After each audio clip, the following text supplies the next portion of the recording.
Bienvenidos y buenos días otra vez a el estudio de la vida de Cristo. Qué gusto me da estar con ustedes otro tiempo. Un repaso de lo que hemos estado hablando. Acuérdense que hablamos de la preparación de la venida de Jesús. En Gálatas capítulo 4 se habla de cuando la plenitud del tiempo, cuando se llenó el tiempo en total, vino Dios, pues envió a su Hijo al mundo. Hablamos un poco de la historia del mundo, lo que fue en particular para esa preparación. Y hablamos también de la geografía de la tierra y de lo que pasó entre los judíos religiosamente y la historia de ellos, hablando de la sinagoga, cuándo se fundó, por qué se fundó, a cómo se hizo el templo y todo eso. Hablamos también de los evangelios, la diferencia entre los evangelios, por qué se juntan y se ponen en grupos y cuáles son los problemas con eso y cuáles son las cosas que tal vez podemos sacar de beneficio de eso también. Hoy día, o esta lectura, quiero hablar de los eventos que pasaron antes del nacimiento de Jesús, lo que se encuentra en el Evangelio. Ahora el estudio va ahí. Queremos hablar en particular de dos cosas.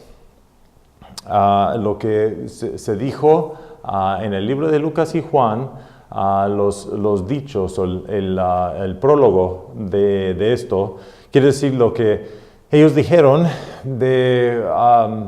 antes que escribieron. Ve que cuando alguien escribe un libro, pone algo antes para preparar el que va a estar leyendo el libro de lo que se contiene el libro. Hay en el Evangelio de Lucas y en el Evangelio de Juan, ahí se encuentran dos cosas. Podemos sacar mucha información y cuando comenzamos todo eso también. Y luego queremos hablar de los anuncios. Hay tres anuncios antes del nacimiento de Jesús. El anuncio hacia Zacarías, el padre de Juan el Bautista, el anuncio a María y el anuncio a José. Estos tres anuncios fueron algo supernaturales, fueron enviados por un ángel. Y así que queremos hablar de esas cosas. Antes de hablar del nacimiento de Cristo, queremos preparar toda el que va a estar leyendo los evangelios y estudiándolos de estas cosas. Entonces quiero orar y de ahí comenzar. Dios mío, gracias por esta clase, gracias por la oportunidad que tenemos nosotros juntar. Bendíceme, Señor, deme sabiduría mientras enseño. Todo esto pido en el nombre de Jesús. Amén. Ok. Entonces yo lo voy a poner aquí dos preparaciones. Okay, dos preparaciones. Son las preparaciones que se hicieron antes de que se escribieron los evangelios. El primero se encuentra en el libro de Lucas. Entonces si tiene su Biblia, por favor, ábrelo al libro de Lucas, el tercer evangelio. Voy a leer los primeros cuatro versículos. ¿Me permite un momento?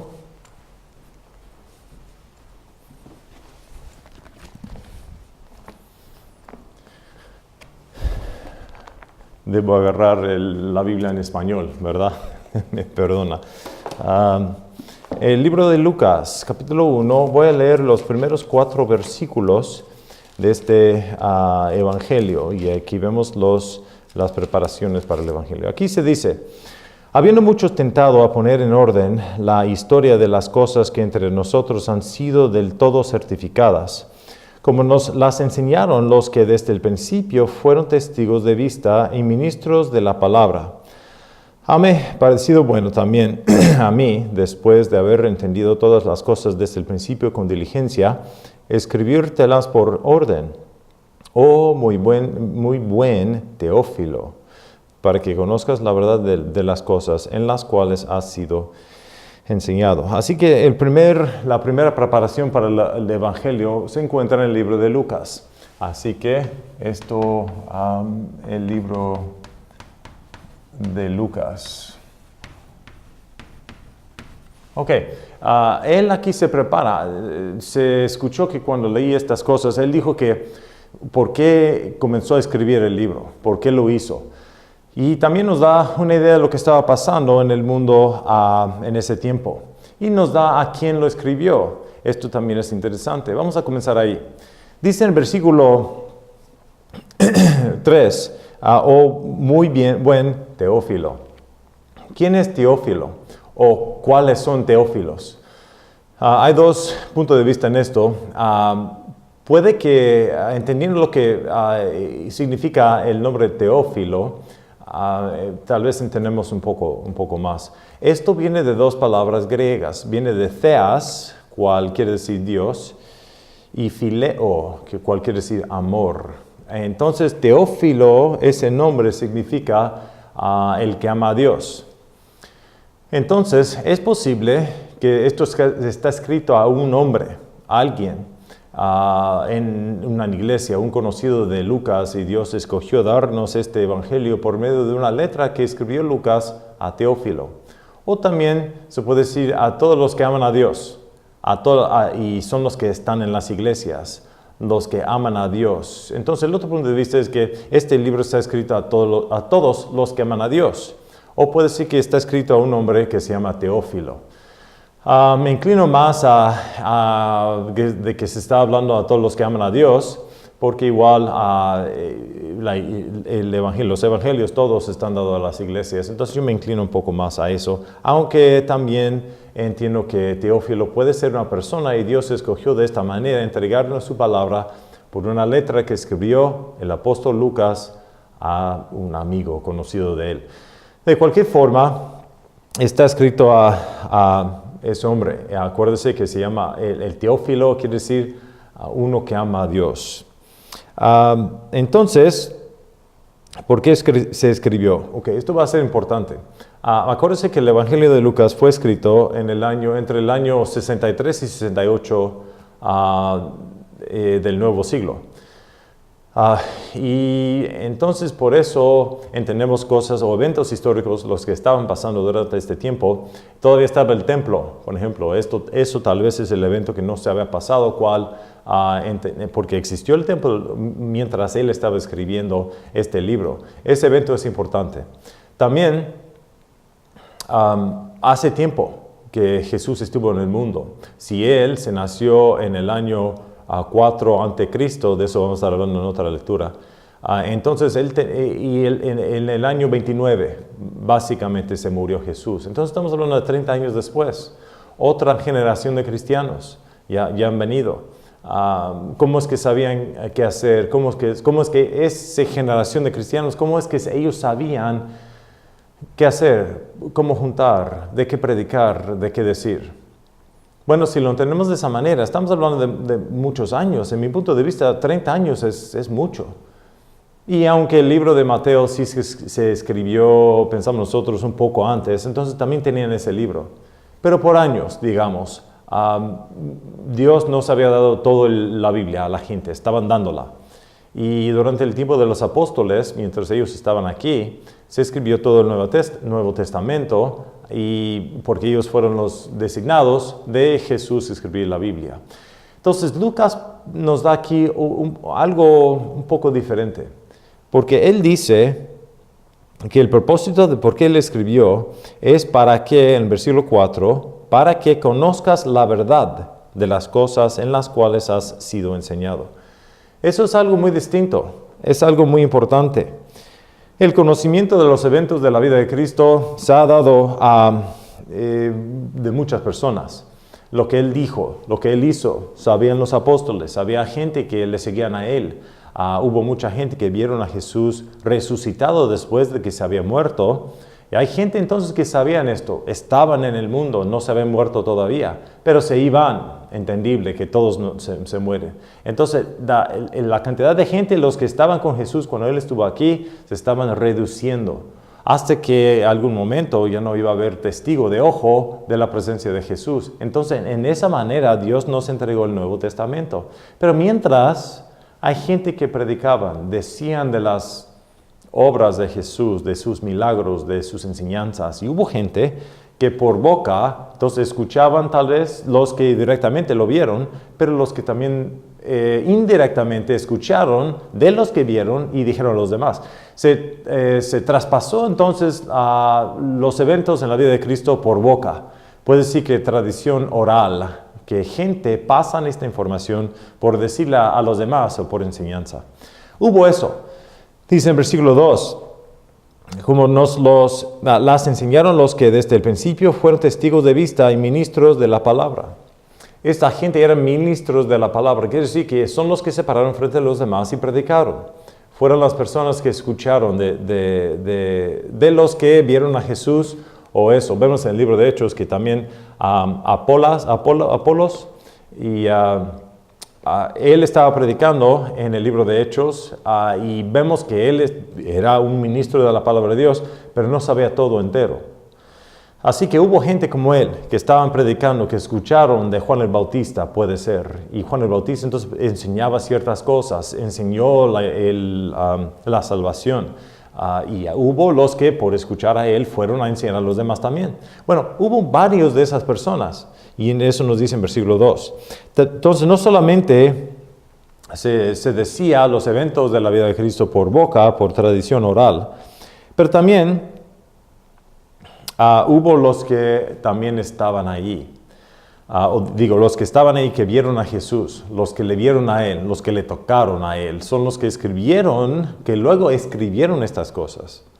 Para afirmar a los que estaban ahí y a nosotros también que lo que ellos dicen es cierto. Creyentes se habían enseñado las verdades de lo que traspasó en la vida de Jesús. Lo que escribió Pablo todavía no estaba escrito, entonces hubo el puente de conocimiento con el Antiguo Testamento era limitado, pero sabían suficiente para ser salvos, sabían lo básico, sabían de que deben de ser bautizados, eso sí sabían. Entonces aquí Lucas no está escribiendo para informar a la gente, pero para convencerlos. Eso es lo importante de esta preparación para el Evangelio. Porque hay muchos los que decían de los eventos de la vida de Cristo, pero Lucas está escribiendo para convencer a la gente que lo que han dicho ellos en realidad es cierto.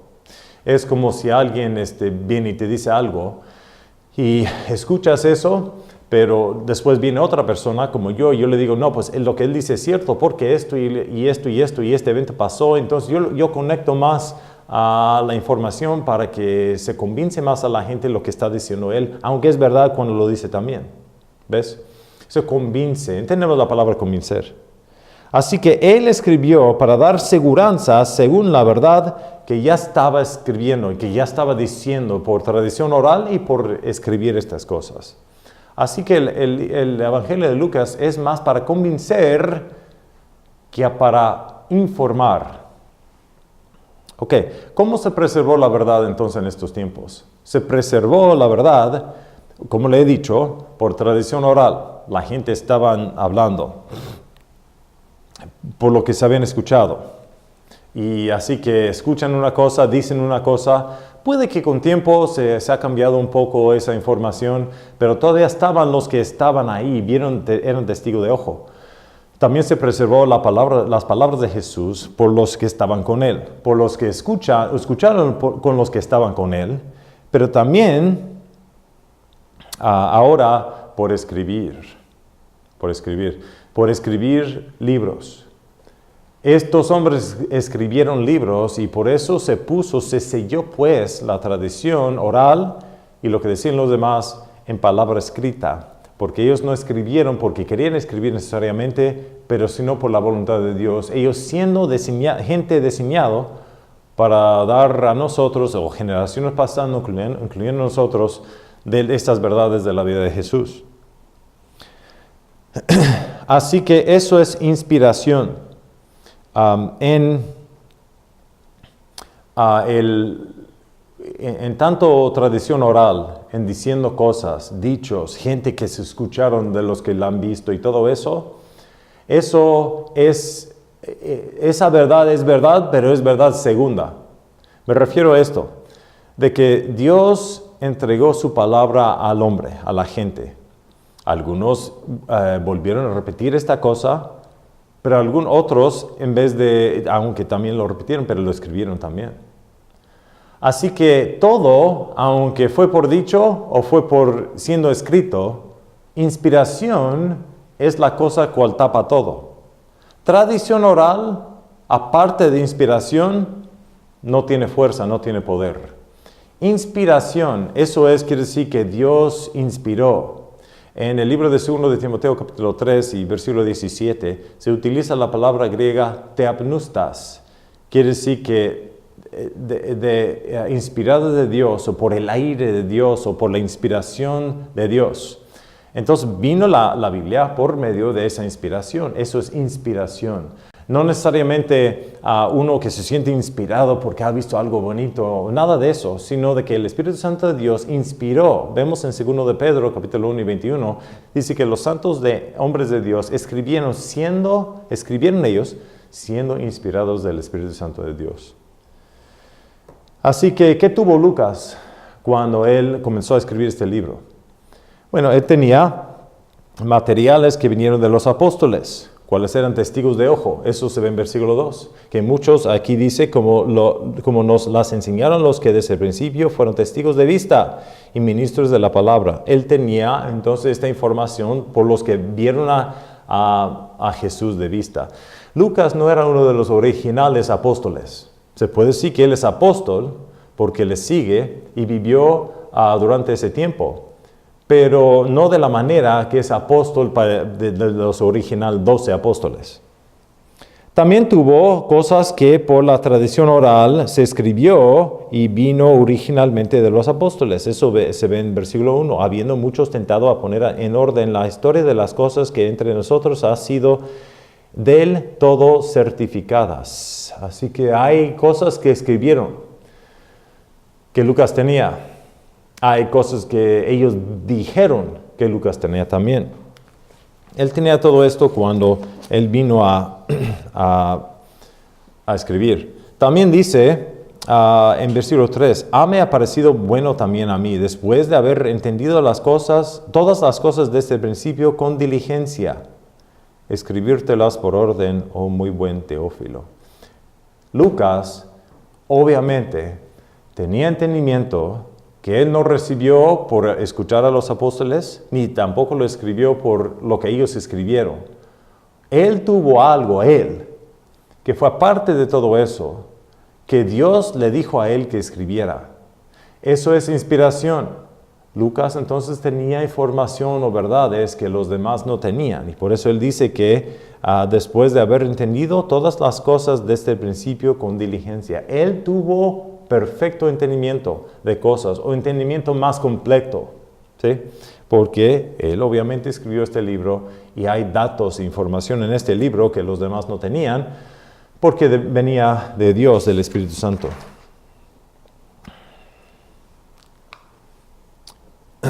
Ok, así que leyendo estos versículos entendemos ciertas cosas. Que hubo gente que estaban hablando, hubo gente que estaban escribiendo. Hubo también inspiración directamente aquí a Lucas y los que estaban escribiendo los evangelios también. Todo eso estaba traspasando en este tiempo. Ok, el segundo es el libro de Juan. El libro de Juan. Okay. Él también se prepara. Dice en Juan capítulo 1, vamos a Juan capítulo 1, y tanto como Lucas también preparó los que estaban leyendo la Biblia de lo que decía o lo que iba a contener, también aquí Juan nos dice, antes de que él escribió, también las cosas que están contenidas. Aquí en Juan capítulo 1 dice 1 hasta 18, creo que voy a leer todo porque todo viene a ser siendo importante con el punto. En el principio ya era el verbo, y el verbo era con Dios, y Dios era el verbo. Este era en el principio con Dios. Todas las cosas por éste fueron hechas, y sin él nada de lo que es hecho fue hecho. En él estaba la vida, y la vida era la luz de los hombres. Y la luz en las tinieblas resplandece, y las tinieblas no la comprendieron. Fue un hombre enviado de Dios, el cual se llamaba Juan. Este vino por testimonio, para que diese testimonio de la luz, para que por él todos creyesen. Él no era la luz, mas fue enviado para que diese testimonio de la luz. Aquella palabra era la luz verdadera, que alumbra a todo hombre que viene en este mundo. En el mundo estaba, y el mundo fue hecho por él, y el mundo no le conoció. y a los suyos vino, y los suyos no le recibieron. Mas a todos los que le recibieron, dio-les potestad de ser hechos hijos de Dios. Esto es a los que creen en su nombre. Los cuales no son engendrados de sangres, ni de voluntad de la carne, ni de voluntad de hombre, sino de Dios. Y el Verbo fue hecho carne y habitó entre nosotros, y vimos su gloria, gloria como del unigénito del Padre, lleno de gracia y de verdad. 15. Juan dio testimonio de él y clamó y diciendo: Este es el del que yo decía, el que viene en pos de mí es mayor que yo, porque es primero que yo. Y de su plenitud tomamos todos, y gracia por gracia, porque la ley por Moisés fue dada, mas la gracia y la verdad por Jesucristo vinieron. A Dios nadie le vio jamás. El unigénito Hijo que está en el seno del Padre, Él nos le declaró. Aquí vemos que se pronuncia pues un título para Jesús. Ese título es que él dice, Juan, que él es el Verbo. Antes de escribir el Evangelio de Juan, Juan nos está diciendo que este libro pertenece a alguien titulado el Verbo. Cuando esa palabra significa, en griego tenemos tal vez un poco más entendimiento. Hay diferentes palabras en griego para la palabra palabra. Permíteme explicar. Nosotros en español digamos palabra. Cuando queremos hablar de las letras juntadas, de que hacen palabras, lo que se juntan dicen que son palabras, ¿sí? Y estas palabras pues vienen de pensamientos. Y cuando en español uno quiere decir palabra, es el único palabra que yo sé que se habla de la palabra, me estoy confundiendo también. Pero en griego hay más que una palabra que significa palabra. Rhema y logos. Rhema quiere decir palabra, no más palabras. Pero logos tiene un poco más profundo. Algo más profundo, un entendimiento más profundo. Porque logos, en comparación de rhema, quiere decir una expresión de pensamientos. Una expresión de lo que viene por dentro. Rhema nomás quiere decir en general palabras. Pero cuando yo quiero decir de palabras cuales salen de una persona porque vienen expresados por pensamientos, en vez de decir pupitre, pared, pizarrón, eso nomás son palabras que significan algo. Pero hay palabras que se utiliza el nombre que se utilizan para expresar pensamiento. En la mente del griego eran dos clasificaciones de palabras. Palabras que significaban cosas y palabras que significaban ideas o expresión de ideas o pensamientos. Entendiendo esta diferencia, aquí se da el título el Verbo. Entiende que no dice un verbo, dice el Verbo. Significa que es único. Obviamente, dando este título a Jesús, quiere decir que Jesús era el Verbo entendiendo que es una expresión de los pensamientos. Jesús, en realidad, era una expresión de pensamientos. ¿De pensamientos de quién? Pues aquí nos dice los pensamientos de Dios. ¿Qué quiere decir eso? Esto es algo rico. Porque si a Jesús le da el Verbo ese título, quiere decir que Jesús cumplió toda la expresión de Dios. Toda la expresión de las ideas de Dios y el amor de Dios y todo lo que hay por dentro de Dios fue expresado cuando Jesús, siendo Dios, se encarneció. Juan entonces nos está diciendo, utilizando esta palabra, el Verbo, que Jesús era alguien muy único. Después dice que Él fue el unigénito. Así que este título es muy importante. Debemos saber de esto y debemos saber lo que significa logos. Logos es la palabra en griego, pero el verbo, lo que quiere decir eso. Esta palabra entonces significa todo lo que la plenitud de una idea, expresión. Así que Dios, lo que Él tuvo por dentro, fue expresado por fuera en la persona de Jesucristo. Él entonces es la revelación y la manifestación, la evidencia del Dios Todopoderoso y para todos los siglos. Siendo entonces el Verbo, Él es el Verbo eternal.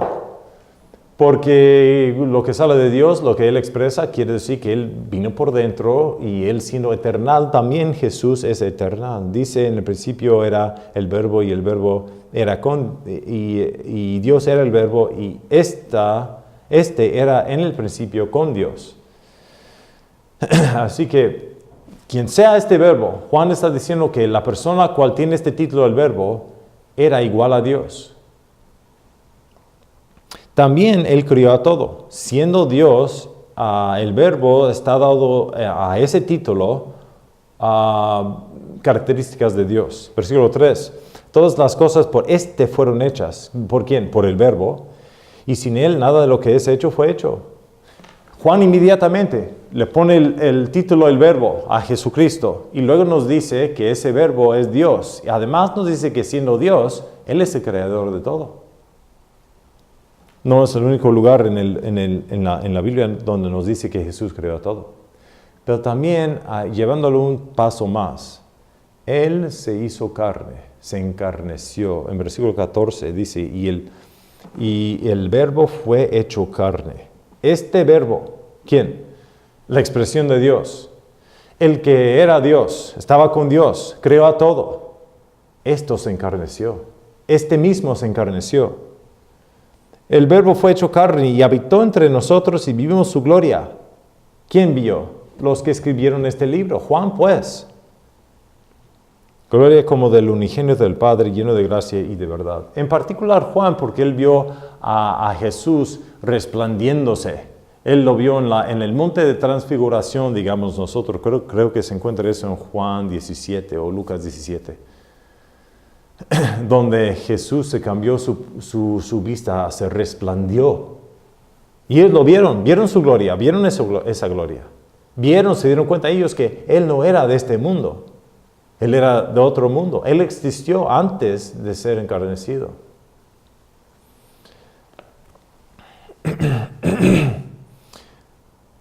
Así que, perdón, Él siendo el Verbo, llegamos a esas conclusiones. Él existió en principio. Su personalidad es que este Verbo era cara a cara con Dios. Él estuvo con Dios, era el parte de Dios, Él estuvo con Dios. Él era Dios, pues. Dices, ¿cómo puede estar con Dios y ser Dios? Porque Dios es único. Nomás hay un Dios, eso de seguro. Nomás uno la hay. Y Dios, pero ese único Dios tiene tres partes.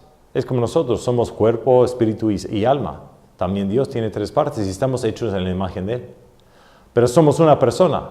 Bueno, si entiende eso, llega tal vez a acercarse a entender que Dios también tiene tres partes. Y Él es Dios. Tuvo su poder de creación. En particular, cuando Él dice luz, cuando Él dice que es creador, una de las cosas que creó Dios, cual aquí viene siendo significante más que nomás lo físico de la luz, es entendimiento. Y si Él, entonces es el origen de todo, es el origen de la luz también. Dice en versículo 4, y en Él estaba la vida. Me encanta esa frase, porque dice que por dentro de Él, ¿de quién? De Dios, era vida. ¿Por qué existe la vida? Porque la vida salió de Dios. ¿De dónde vino? Pues vino de Dios. ¿Por qué? Porque la vida estuvo en Él, es parte de su característica. Si Él no hubiera expresado lo que estaba por dentro de Él, no hubiéramos estado aquí. Todo lo que es vida, todo lo que vive, todo lo que es eso, salió de Dios. Y la vida era la luz de los hombres.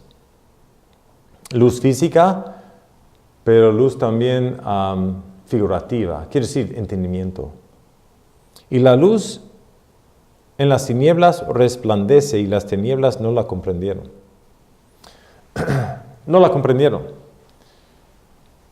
¿Por qué no lo comprendieron? Porque era luz, era entendimiento. Pero la voluntad del hombre era que él tiene una voluntad libre. Y cuando la luz brilló a los hombres, algunos no entendieron porque no querían entender, porque su corazón era dura. Luz vino al mundo. Juan dice que tanto hizo Dios a la luz pues, en el principio, en los días de creación, él hizo la luz. Pero también Jesús estuvo ahí y cuando Él se encarneció, fue la luz del mundo, fue el entendimiento, la expresión. Volvemos otra vez al verbo, logos. Él siendo la expresión de Dios encarnecido, cuando Él vino al mundo, fue esa expresión de Dios, fue la luz, fue todo entendimiento cumplido en un hombre, Jesús. Siempre en la historia de los hombres, Dios tenía su presencia con el hombre. Con los judíos, Él tenía su presencia con ellos, porque Él estuvo en el tabernáculo, una columna de fuego y de nubes. Él se dio cuenta entonces de los demás que Él tuvo presencia con ellos. Y luego, Cristo vino, y Él fue entonces la expresión de Dios aquí. Durante este tiempo, que Jesús ya se fue al cielo, ahí el Espíritu Santo es la presencia de Dios aquí en el mundo, que está por dentro de cada cristiano. Un día, en los tiempos finales, Jesús va a venir al mundo otra vez y va a ser rey sobre todo el mundo, y ahí va a estar también la presencia de Dios en el mundo. Así que la expresión y la presencia de Dios siempre ha estado con los hombres, pero en este tiempo en particular, el Dios encarnecido vino. Fue un tiempo muy, muy, muy único. Así que Él se encarneció, dice en versículo 14 otra vez, y la palabra, y el verbo, perdón, fue hecho carne y habitó entre nosotros. Habitó. Él se tabernaculó, si me permite, con nosotros. ¿Y cómo le recibieron? Dicen en versículo en el mundo 10, y en el mundo estaba, y el mundo fue hecho por Él, y el mundo no le conoció. A lo suyo vino, a los judíos, y los suyos no le recibieron. Pero más a todos los que le recibieron, dióles poder de ser hechos hijos de Dios. Hermanos, ese versículo me llega profundamente a mí. Profundamente. Porque esto quiere decir que la expresión de Dios en total vino al mundo. Vino a los judíos, era por ellos. Pero ellos no recibieron esa luz. Prefirieron las tinieblas. No querían la luz. Pero se abrió Dios sus brazos y recibió a todos los que querían recibir a Él. Más a todos los que le recibieron a Él. Sabes, hermanos, que si tú eres salvo, esto incluye a ti. Incluye a mí. Él se ofreció a su gente. Su gente lo rechazó en vez de decir, bueno, ahí está, y ustedes también. No. Él abrió sus brazos. Y en este siglo de la iglesia se incluye también los gentiles y los judíos juntamente. Porque Dios es amor y incluyó a todos en este covenante que Él hizo con Abraham. Y en la iglesia.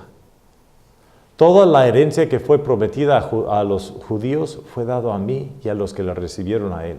Les dio potestad de ser hechos hijos de Dios. Por eso escribe Juan en 1 Juan capítulo 3, mire qué tal manera de amor que Dios demostró a nosotros en que siendo aún, dice que en que somos nombrados hijos de Dios. Fíjese qué tan manera de amor Él demostró a nosotros en que somos nombrados hijos de Dios. No, yo soy hijo de Dios. De Dios. No, hermanos, ¿y por qué? Porque Dios es amor. Dios es bueno. Y es porque la luz vino al mundo.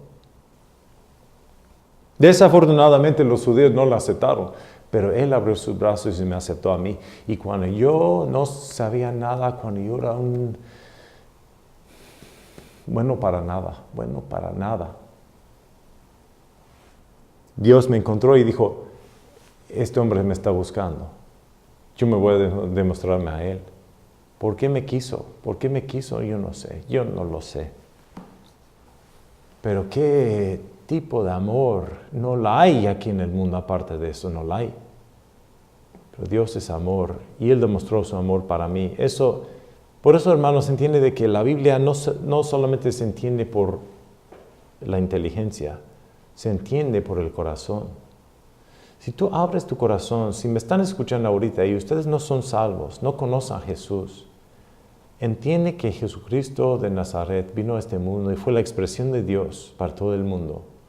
Y Él está abriendo sus brazos para ti. Él es el único mediador entre Dios y los hombres, el hombre Jesucristo. Las personas que demuestran que son muy religiosos, pero eso no impresiona a Dios. Porque Dios no ve como ve los hombres. El hombre ve lo de afuera, pero Dios ve al corazón. Entonces, pueden conocerla a Él. Él es la luz del mundo, es el entendimiento, fue la expresión de Dios. En el libro de Colosenses dice que toda la plenitud de Dios se encuentra en Jesús. No se encuentra nada más, no la hay. Él fue todo. Y este Jesús iba a venir al mundo. Y en los tiempos que está escribiendo Juan y Lucas y los que escribieron estos evangelios, hablaron de los eventos que traspasaron antes de que vino Jesús al mundo, su nacimiento.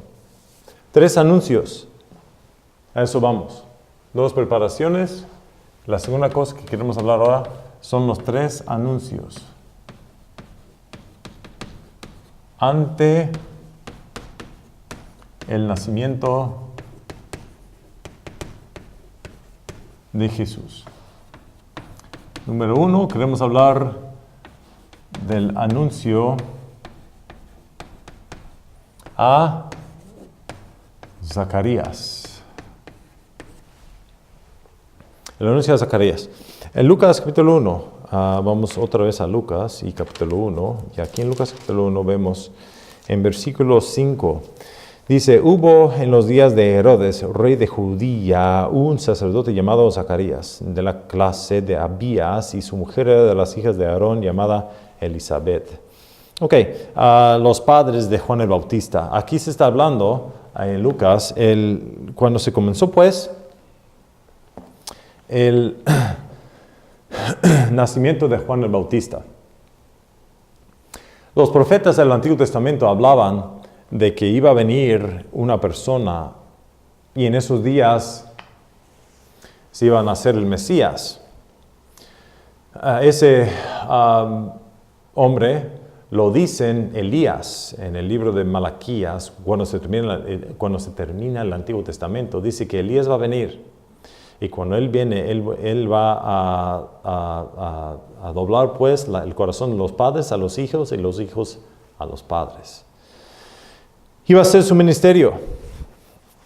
Y Él vino entonces a significar a la gente en ese tiempo, los judíos en particular, de que su Mesías iba a venir.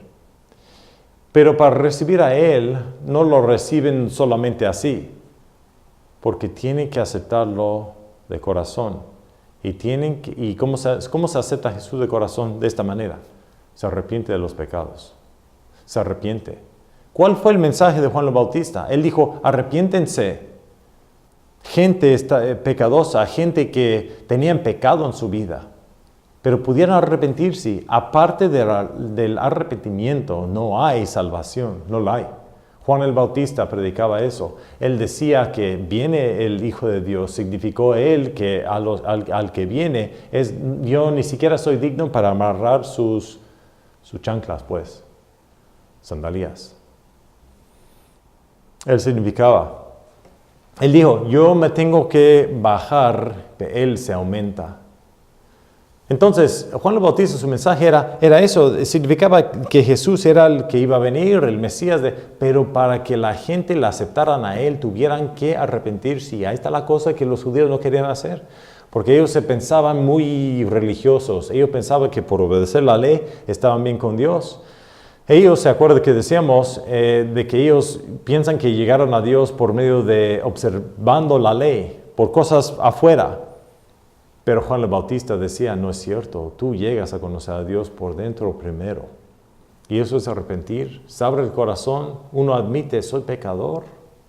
Yo he infraccionado la ley de Dios, yo soy pecador. Yo no soy una persona buena, soy una persona mala en los ojos de Dios. Tal vez me demuestro bueno a los demás, pero Dios sabe mi corazón. Él sabe lo que está por dentro. Él me conoce. Yo no le finjo a Él. Sabiendo eso, entonces lo admite uno. Se quiebra el corazón. Se humille uno y se baja de corazón. Y eso es el corazón que está listo para recibir al Mesías. Fue lo que la nación de Israel no sabía. No tenían ese conocimiento. Así que aquí vemos que en el versículo, seguimos en el versículo 6, y eran ambos justos delante de Dios, andando en todos los mandamientos y estatutos del Señor sin reprensión. Y no tenían hijo, porque Elisabet era estéril y ambos eran ya avanzados de sus días. Y aconteció que administrando Zacarías el sacerdote delante de Dios en el orden de su clase, conforme a la costumbre del sacerdocio, salió en suerte a quemar incienso, entrando en el templo del Señor. Y toda la multitud del pueblo estaba fuera orando a la hora del incienso. Y le apareció el ángel del Señor y estaba a la mano derecha del altar del incienso, y se turbó Zacarías viéndolo y cayó temor sobre él. Mas el ángel dijo, aquí está el anuncio, es algo supernatural. Zacarías, no temes, porque tu oración ha sido oída, y tu mujer Elisabet te parirá un hijo, y llamará su nombre Juan. Y tendrás gozo y alegría, y muchos se gozarán de su nacimiento, porque será grande delante de Dios, y no beberá vinos ni sidra, y será lleno del Espíritu Santo aún desde el vientre de su madre. Y a muchos de los hijos de Israel convertirá al Señor Dios de ellos, porque él irá delante de él con el espíritu y virtud de Elías para convertir los corazones de los padres a los hijos y los rebeldes a la prudencia de los justos, para aparejar al Señor pueblo perfecto. Y dijo Zacarías al ángel, ¿en qué conoceré esto? Porque yo soy viejo y mi mujer avanzada en días. Viene siendo que después de esto el ángel castigó a Zacarías por su incredulidad y le hizo mudo. Pienso yo que era sordo mudo hasta el día en que se nació su hijo Juan el Bautista. Así que vamos a hablar un poco de los nombres de los padres de Juan el Bautista. Zacarías era uno. ¿Qué quiere decir Zacarías? Zacarías quiere decir el Señor se acuerda. El Señor se acuerda. Viene siendo importante, ¿verdad? Porque el Señor se acordó de su pueblo por la predicación de Juan el Bautista. Él se quebró pues el silencio de 400 años ante eso, cuando se terminó Malaquías, y ahora está pronunciando la palabra de Dios. En el desierto, Dios se acordó de su gente. Elisabet quiere decir el covenante de Dios. El covenante de Dios. Así que también tiene significado, tiene sentido. Elisabet es el covenante de Dios. Ese covenante es una promesa, pues. Un covenante es un de acuerdo, pues. Una promesa. Dos partidos están de acuerdo, pero el covenante es que uno de esos partidos es Dios, pues. Y él hizo su covenante, el covenante de Dios. Y se hizo su covenante, se acordó de su gente y se acordó de su covenante. Significa mucho los nombres de los padres de Juan el Bautista, porque Juan el Bautista iba a ser el que pronunció la venida de Cristo, cual en él se cumple el covenante que Dios dio a Abraham al principio, que todas las naciones del mundo iban a ser bendecidos por la semilla de Abraham. Está hablando de Jesús. Dios, por haber nacido Jesús en el mundo, cumplió todas sus promesas de sus covenantes, y Dios se acordó de la gente de Israel y del hombre también. ¿Qué tenían estos padres? Pues no tenían hijos, ¿verdad? Aquí, ¿se acuerdan? Yo leí que no tenían hijos, ya eran muy grandes. Pasando la edad en que pues Elisabet pudo tener hijos, fue estéril, entendemos que llegó al punto en que ya no pudo reproducir ella. Pero estos dos eran justos. Quiere decir que los demás que vieron a ellos no pudieran significar ninguna cosa mala en su vida, que su vida estaba bien, ellos obedecieron la ley, estaban bien con Dios y eran sin reprensión. Dice que no hay nada que vio los demás a ellos que pudieran decir, no, pues tú estás mal aquí. No hubo vicio, no se reconocieron por mentirosos, no se reconocieron por robateros, nada de eso, sino eran irreprensibles. Y eran del tribu de los levitas. Acuérdense que los judíos están divididos a tribus y uno de los tribus eran los levitas, eran levíticos. Entonces de eso viene el sacerdocio de los judíos. Ellos eran de ese tribu. Y por eso Zacarías estaba sirviendo en el templo, porque él era de los levitas. Ellos son los que sirvieron en el templo. ¿Se acuerdan que ese tribu escogió Dios para siervos en el templo? A ellos se les dio ciudades entre los demás, pero no tenían su porción de la tierra, sino tenían ciudades entre la tierra de los demás, donde ellos podían tener su ganado, su cosecha, su siembra y todo eso. Pero a ellos les tocó, entonces, ordenaron todos. Eran 20,000 levitas, básicamente.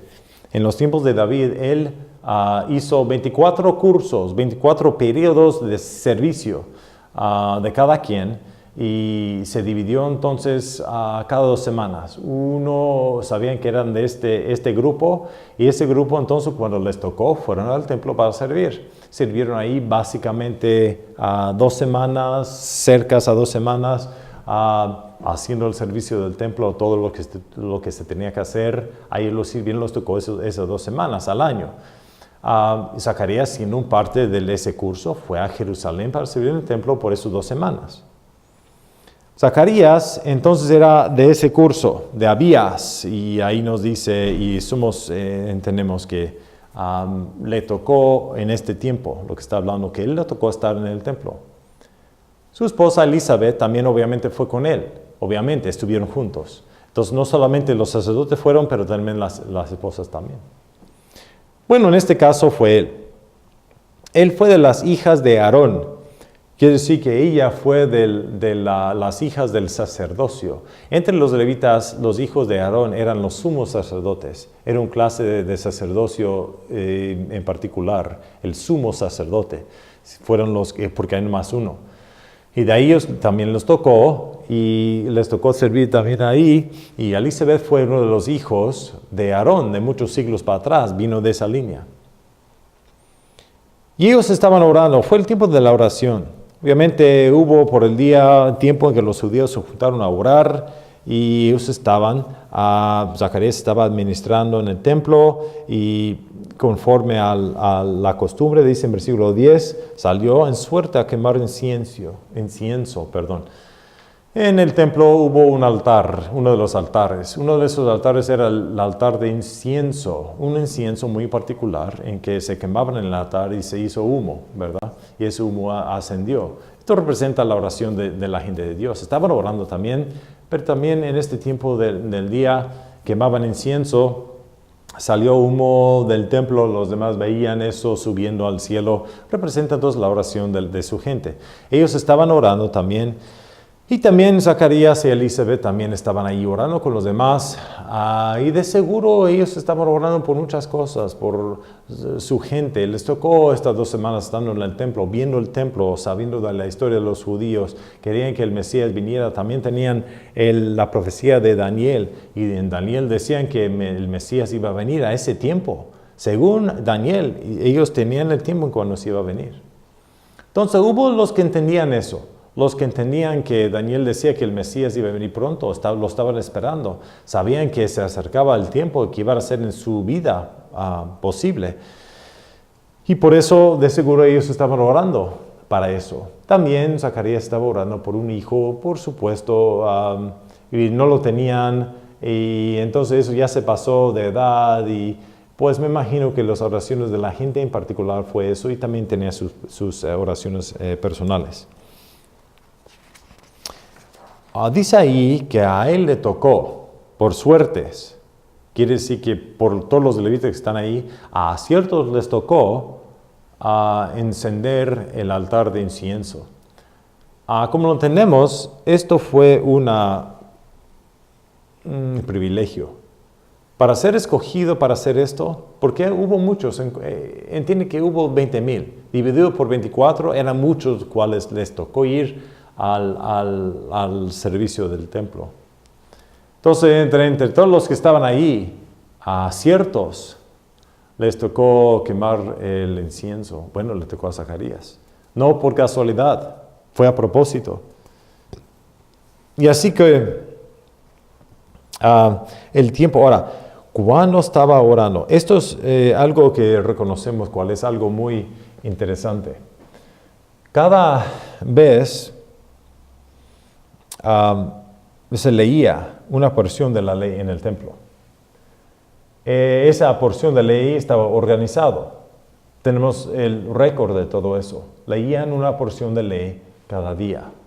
Y estaba dividido y organizando. Para que si tú vas para atrás, puedes darte cuenta qué estaban leyendo en ese día. Porque estaba bien organizado, bien marcado. Leían esta porción y esta porción y esta porción. Sabiendo el día en que estaba, el día en que era, pudieran saber ellos exactamente lo que estaban leyendo los judíos en ese tiempo. Interesante que Zacarías, o lo que fue leído por este tiempo,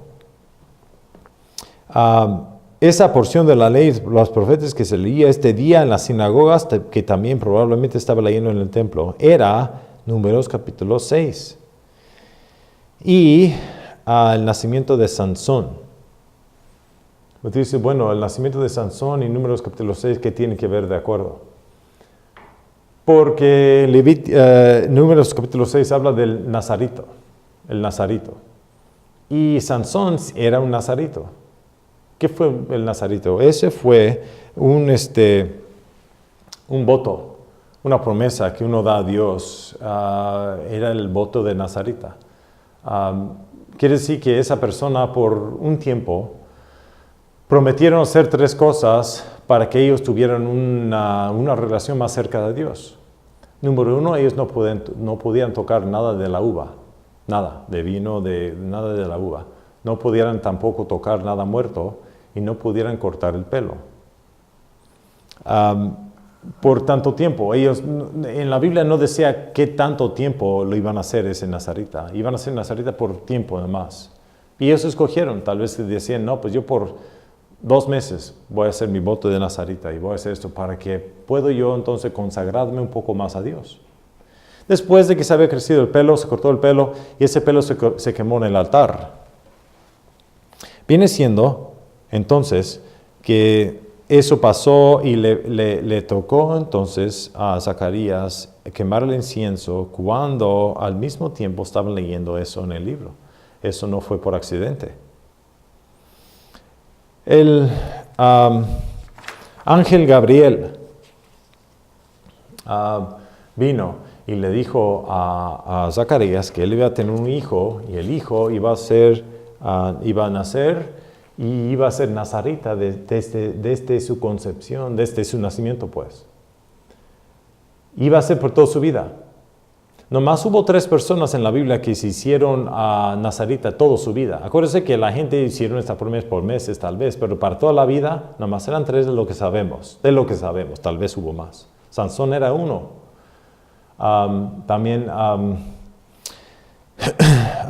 Samuel. Dice la Biblia que Samuel también, porque su mamá Ana le dijo que si él hubiera nacido, que le iba a dar al Señor para todo su vida, iba a ser nazarita toda su vida. Y también aquí Juan el Bautista. Son los 3 que hicieron el voto de nazarita. El ángel entonces le decía a Zacarías, su esposa va a tener hijo. Y ese hijo va a tener un ministerio muy particular. Y va a ser el ministerio de Elías.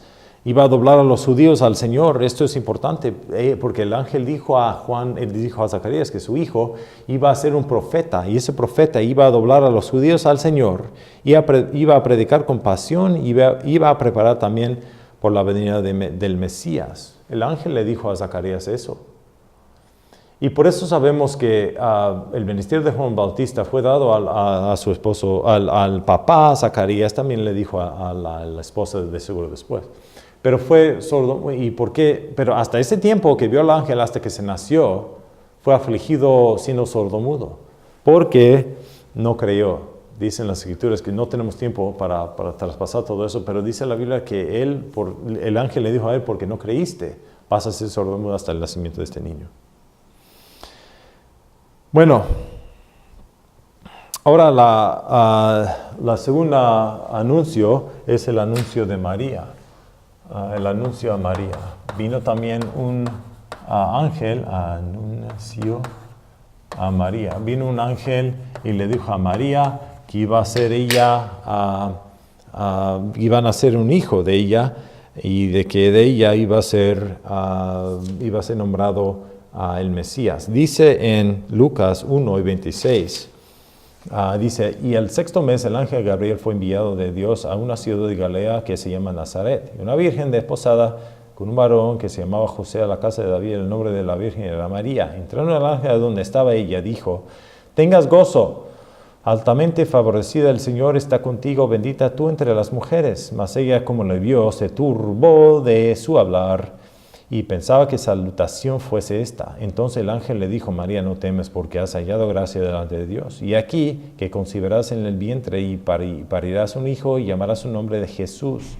Este será grande e hijo del Altísimo será llamado y él dará al Señor Dios el trono de David su padre. Y reinará en la casa de Jacob eternamente y de su reino no habrá cabo. Entonces María dijo al ángel, ¿cómo será eso? Porque no conozco varón. Y respondió el ángel, le dijo, Espíritu Santo vendrá sobre ti, y la virtud del Altísimo te hará sombra, por lo cual también lo santo de ti, que de ti nacerá, será llamado Hijo de Dios. Así que María era pura, era alguien que nunca se había conocido el hombre, pero recibió esto. Le dijo el ángel que tú vas a ser embarazada, pues, y parirás a un hijo, y él va a ser nombrado Jesús, Jehová salva. Y él va a dar el trono, él va a sentar en el trono de David, prometido desde el principio, y él va a salvar a su pueblo de sus pecados. María fue exaltada aquí, fue escogida ella. Ella no es intermediadora, ella es bendecida entre las mujeres. No es intermediadora. A donde se equivoca la Iglesia Católica es que dice que María es el hijo de Jesús, ¿sí? Sí. Jesús es Dios, ¿sí? Entonces María es la madre de Dios. ¿Cómo puede ser la madre de Dios? Ellos no entienden el nacimiento de Jesús, de que Él fue el Dios encarnecido. Se encarneció, pues, pero Él fue Dios antes de que se encarneció. Él creyó a María, no María. Ok, entonces no puede ser posible eso. Declaró el ángel esto, el método en que iba a ser embarazada ella, y ella se dedicó, se humilló, tuvo fe, se sometió y dijo, está bien, a que lo que el Señor quiere. Ahora, ella estaba diciendo lo que quiere el Señor, pero fue algo más metido porque para María ser embarazada antes de conocer a un hombre quiere decir que ella jugó durante siendo prometida y eso en esos días fue algo malo.